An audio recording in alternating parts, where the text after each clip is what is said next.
BA Honours, Paper Psychological Research, PSY 05.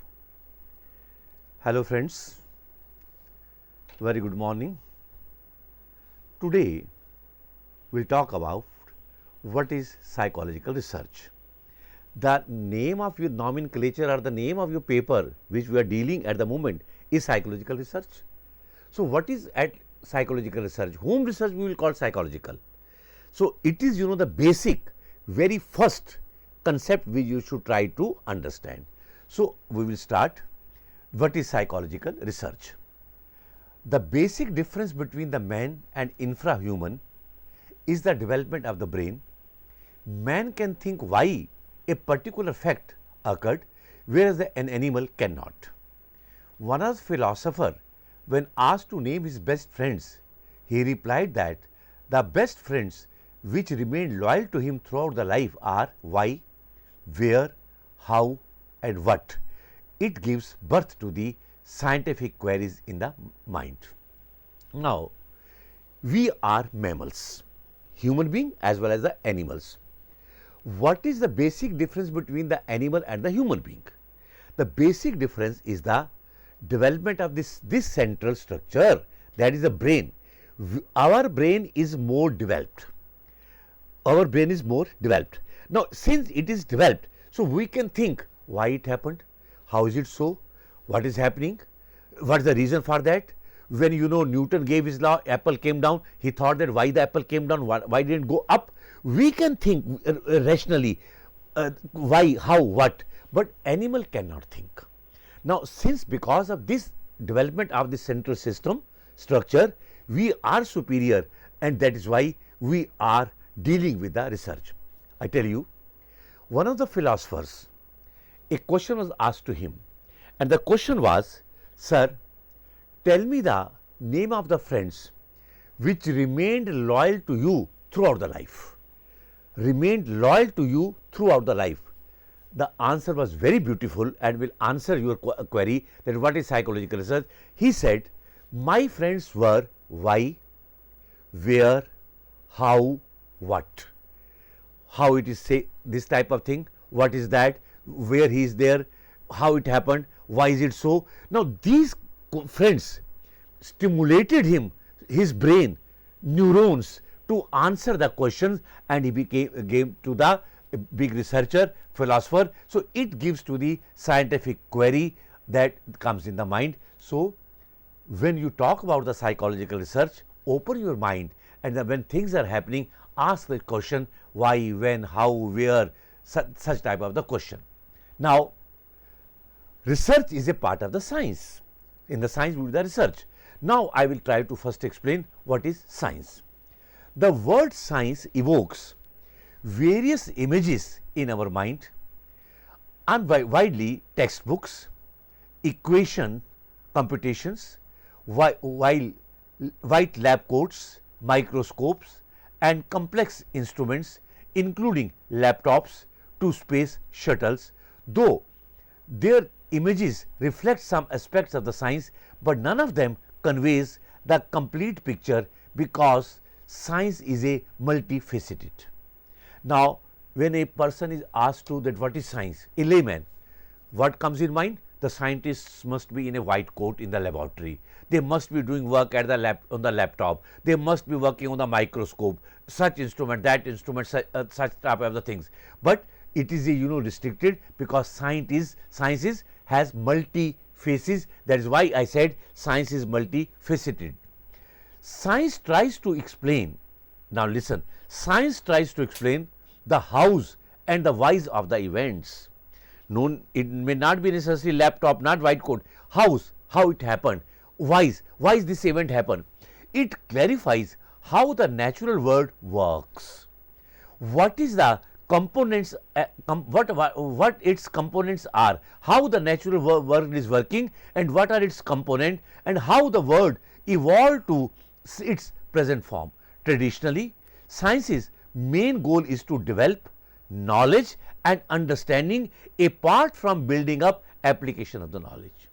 The first basic function of the science is to develop the knowledge, and and understanding, and this knowledge and understanding will come where? How, why, where, when. Now, when you have the knowledge, only then you can apply this knowledge to the world.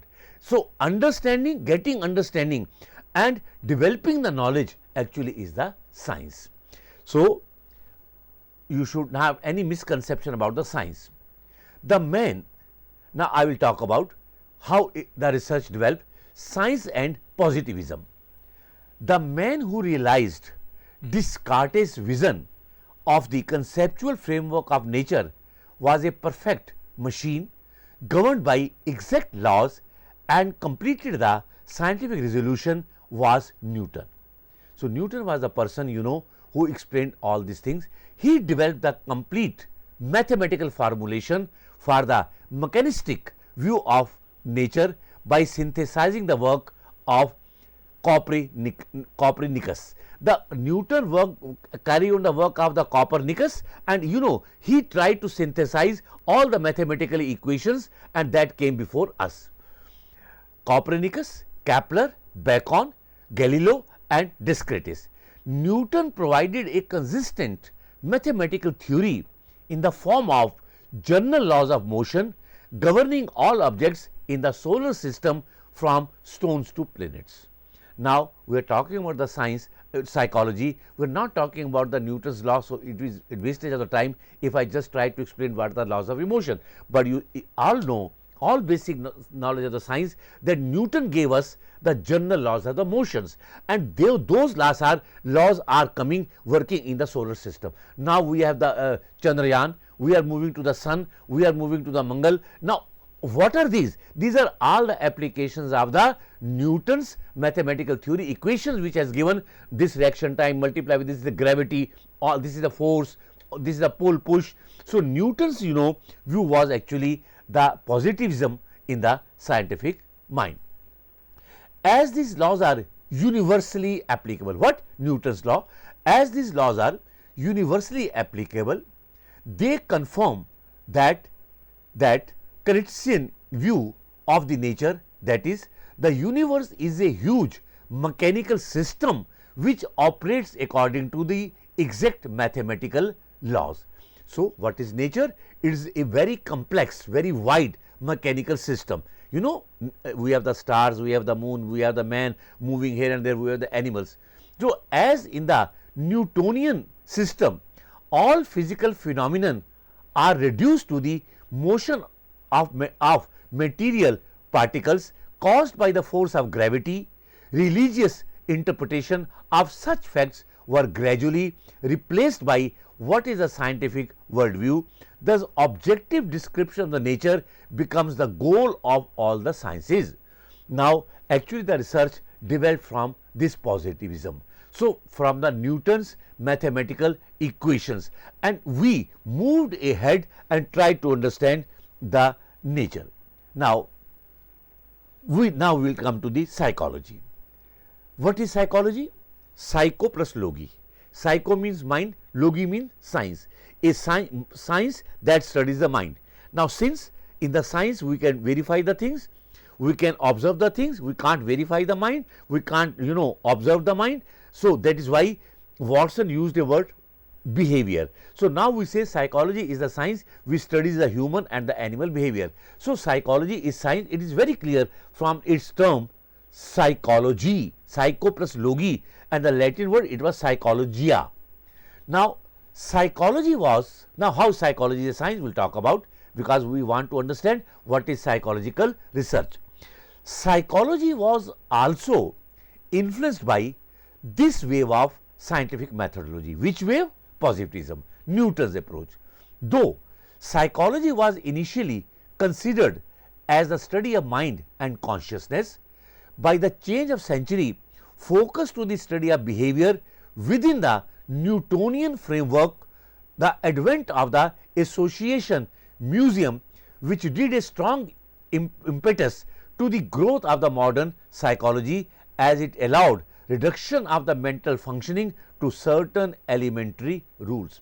As I told you earlier, it was mind, then it was replaced by the word behavior. So, in the Newtonian approach, mathematical approach, we try to derive, we try to reduce that how the mental functioning, that means the behavior, can be reduced to the certain elementary issues, certain queries. So, that is actually psychology is as a science. The founding father of psychology, whose founding father? William Wundt. As you very well know, the first psychology lab was established by William Wundt at Leipzig in Germany in 1889. So, the founding father of psychology, William Wundt, himself maintained that all mental functions can be analyzed into specific elements, and aim of psychology was to study how these elements could be combined to form ideas, processes and perceptions. Now, there are different elements of behavior. William Wundt, who is the father of psychology, modern psychology which we say, he emphasized that in the perspective of the Newtonian approach, mathematical approach, we should try to understand how the different components can be combined to understand mental processes, perception, how you are perceiving the things, how you are thinking, what is intelligence, what is personality. So, from there the research moved ahead, the scientific approach came in psychology. During the early decades, I will trace the history. During the early decades of the 20th century, psychological thinking came to be dominated by two powerful schools. When school means thought processes, by two powerful schools, behaviorism and psychoanalysis, which differ considerably in their method and views on the subject matter of psychology, but nevertheless adhered to the Newtonian perspective. Now, there are many schools of psychology, Gestalt school, structuralism, but the two powerful schools of psychology was behaviorism and psychoanalysis. Behaviorism emphasizes on environment, reward, and psychoanalysis is basically conscious, unconscious, subconscious, conscious mind, unconscious and the subconscious mind. Psychoanalysis talks about id, ego, superego. Id is the instinct which doesn't know the reality, that gives the pleasure. I will do because it gives me pleasure. When sometimes psychoanalysis will come, I will talk in detail. So, that is why we say it works on pleasure principle. Ego tells you reality, that when I am just satisfying my pleasure, my instinct. Now, what will be the consequences? Ego will tell me, and ego will control my id. And superego tells you the values, the culture, whether my culture permits, whether my values permits to do such type of the behavior. So, it is id, ego, superego, conscious, unconscious, subconscious, whereas behaviorism talks about the environment, reward, punishment. They are absolutely two corners of the field, but both of the researchers, they adhere to the Newtonian perspective. We have already talked about the Newtonian perspective. Later in the 1930s, psychology became aware of a very specific and prestigious method of scientific inquiry in the form of logical positivism. Logical. Why? How? We try to explain with the rational, logical about the behavior. As scientific methodology had proven to be humankind's most powerful methods of understanding reality and produce theories, logical positivism aimed at the unification of science in one grand scheme of the investigation, having a well specified methodology. Now, we have a well specified methodology. We talk about all this methodology in the complete paper: problem, hypothesis, sampling, tools, techniques, etc. Armed with language and methodology of logical positivism, from Watson to Hull to Skinner, indulged in enormous amount of experimentation. When Hull gave his theory, Skinner gave his theory, they did lot of experimentation, and on the basis of that experimentation, logically they tried to explain the concept of the behavior. Now, what is psychology? Now, Runick, broadly speaking, what is psychological research? Broadly speaking, research refers to research that psychologists conduct for systematic study and for analysis of experiences and behavior of the individual or group. Now, either it is group or it is individual. When we are conducting a systematic, what is research? A systematic pattern of the study, well planned. There will be step. Now, in one lecture, I will try to what are the different steps in the psychological research. So, Runick, he explained that broadly speaking, research is the systematic study to analyze experience and of the human behavior.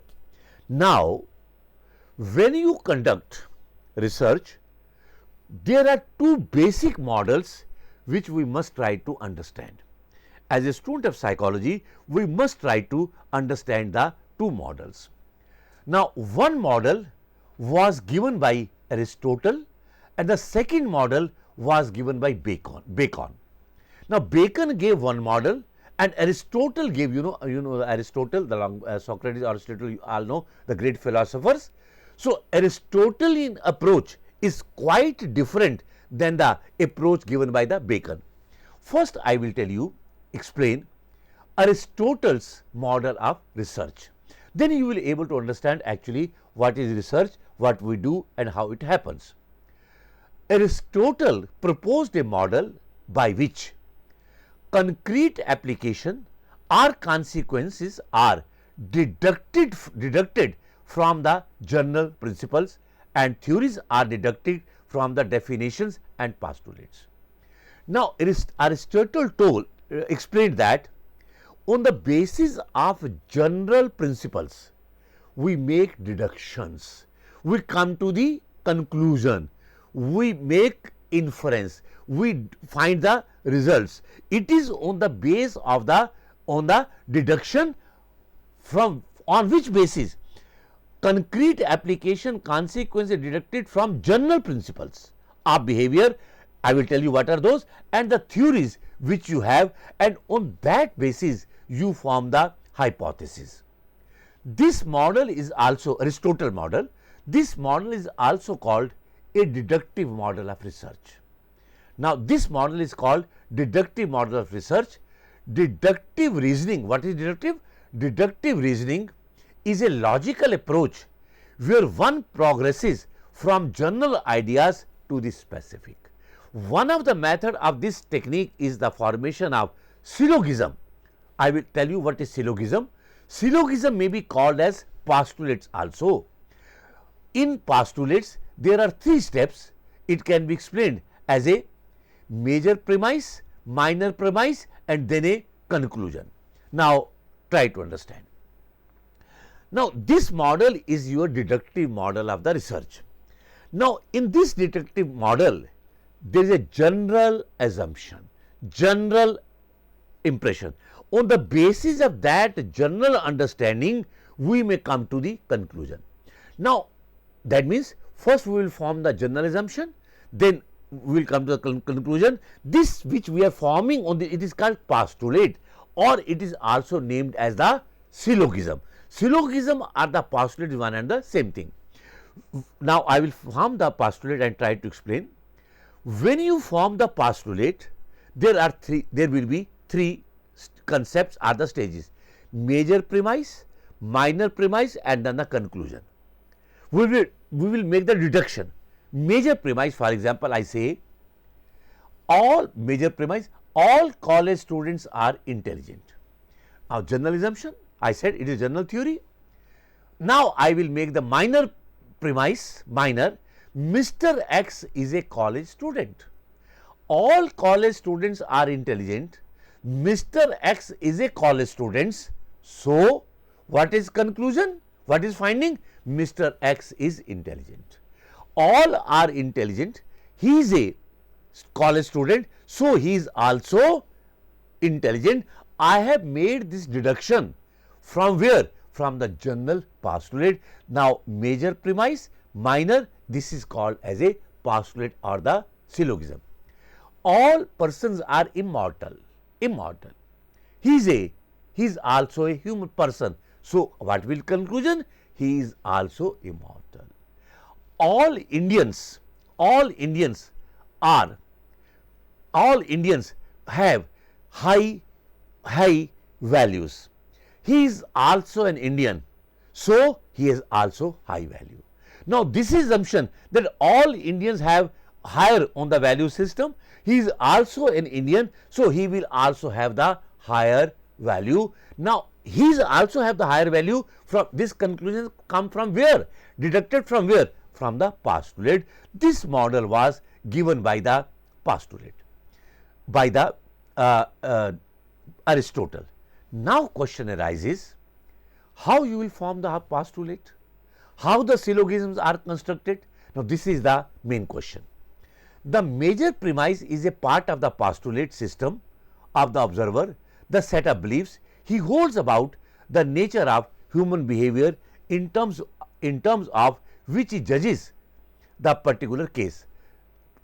Such postulate, Sarbin, Teft and Belly, three persons, Sarbin, I am giving the author, if you are interested you may quote in your answer, it will help you, even then it is better for the knowledge. Sarbin, Teft and Belly, 1960, they said that such hypothesis, syllogism, emerged from the following sources. Now, what are the sources on the basis of which you will form the hypothesis? First is induction. Induction means your experience. Postulates may be formed on the basis of experience. Now, suppose you are organizing a festival. Now, you are organizing a seminar conference for which you have to collect some donation, you need money. Now, you say that, well, we will collect this money from the public. Now, there are people living in a community XYZ, caste XYZ. The X people are very liberal. They donate the money for the social cause. They know the responsibility about the social cause. Now, you went to a house where it was written Mr. X. Now, that community Mr. X, they donate liberally for the social cause.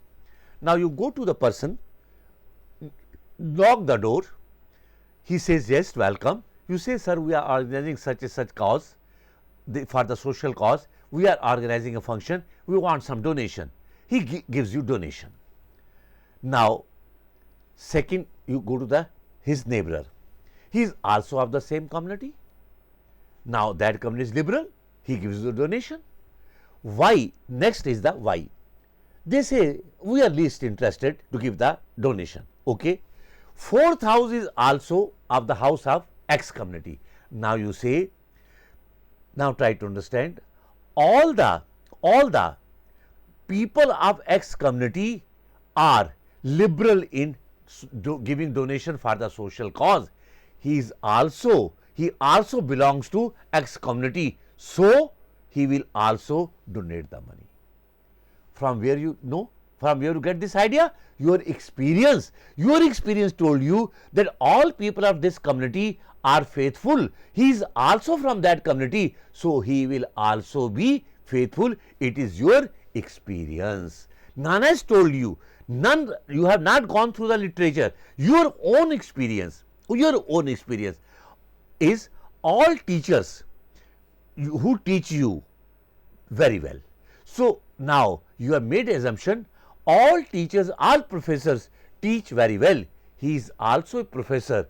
Conclusion, so he will also teach in a better manner, in a good approach, we will able to understand. Now, this conclusion you have made from your experience, this is called induction. Second approach is called construction, developing an organized set of belief which in fact constitute a theory. Now, you have developed a certain set of beliefs. On the basis of that beliefs, you form a postulate and then you may come to the conclusion. Now, you have come to a conclusion, you have the student of anthropology, you are studying different culture. Now, you have come to know that the persons of a particular culture are very cooperative, very honest, they cooperate even when you give a rent, your house or a room for the rent purpose, they are a very good renters, you know, they behave in a very good manner. Now, no experience, no experience. You have a author, a scientist has done a study that people of a particular community culture, they are very cooperative, very honest. Now, that person comes for a asking a room on rent from your in your house.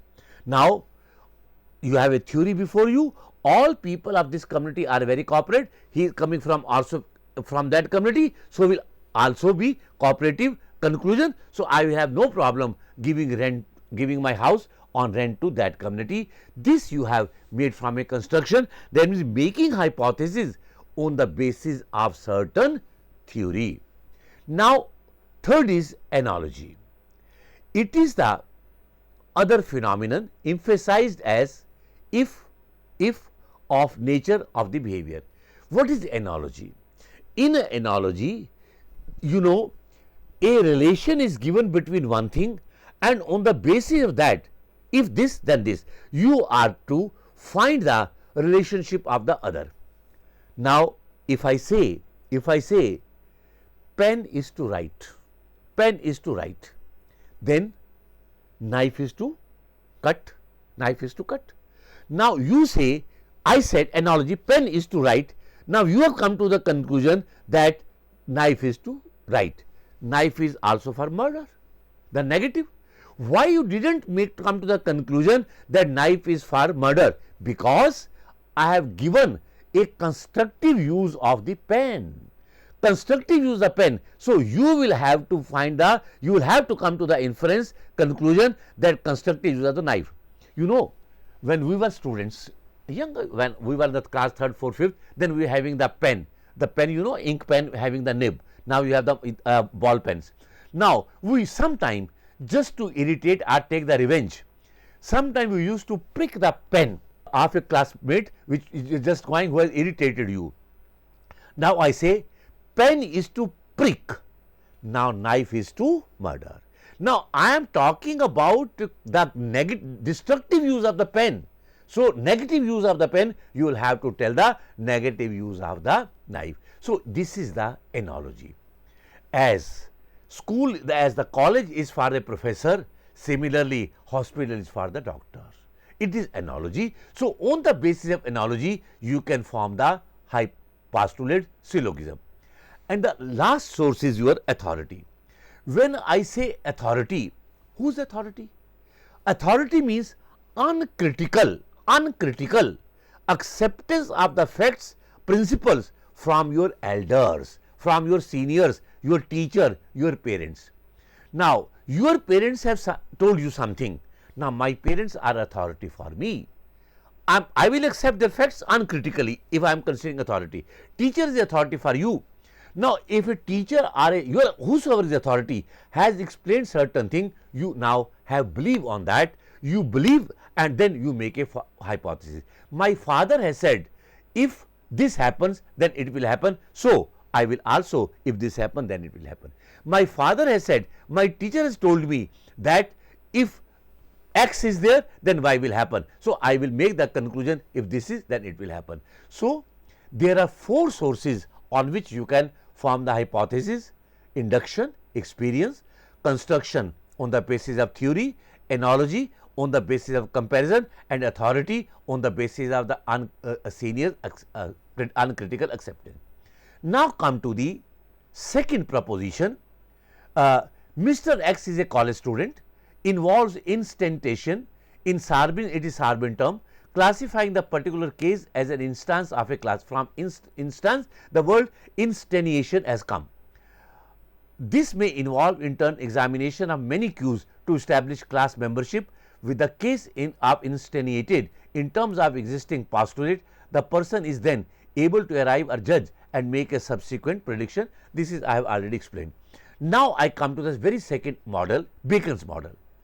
Bacon's model of research is called inductive method of research. Aristotle was deductive, it is inductive. The method involves the influence of general laws or principles from particular instance observed under the controlled conditions, that is an experimentation. So, this method believes not on assumptions but on doing. This method says, don't believe on the assumption, don't make hypothesis syllogism, do it yourself, make hypothesis, test it, collect the data, empirical approach, do, and if the data proves, then you can say that this will work. This is called Bacon's model. So, Bacon model believes on not assumption, it believes in doing, action. You will have to perform. Now, people say hydrogen plus oxygen is water, don't believe it, go in the lab, mix hydrogen oxygen. If it is proved, then we will say that actually it is there. Now, just to conclude it, I will tell you a story. Now, you know, there was a big, very big person, king, very popular. He asked a question to the ministers of his cabinet that how many teeth the horse has. Now, if you give a proper reply, the king gives the reward, necklace or the sharfi or the money, he gives you that. A minister said, sir, a horse has 32, 31 teeth. King said, oh, yes. Then the second minister thought, now he will get the reward. He said, sir, how he knows? How he knows? Better will be go in the library and read the books which are related with the animals. Then we will see that how many teeth a horse has. The king said, well, very good answer. Then the third minister thought, now he will get the prize, he will get the reward. He said, sir, there may be some mistakes in the books also, typing mistake by author. So, how we can rely totally upon the books? Then king said, now you tell me what the answer. He said, sir, it will be better we call a veterinary doctor who is dealing with our horses. Now, call him and we will ask the doctor that how many teeth the horse has. Then the fourth minister said, king said, very good, better call him. The fourth minister thought, now he will get the prize. The fourth minister said to the king, sir, humbly I request you, now our doctor is very old. So, he may have some dementia problem, he may forget, or the science has advanced. So, his answer will be not proper. The king got angry, said, none of you are just confusing me, now you tell me that what is the solution.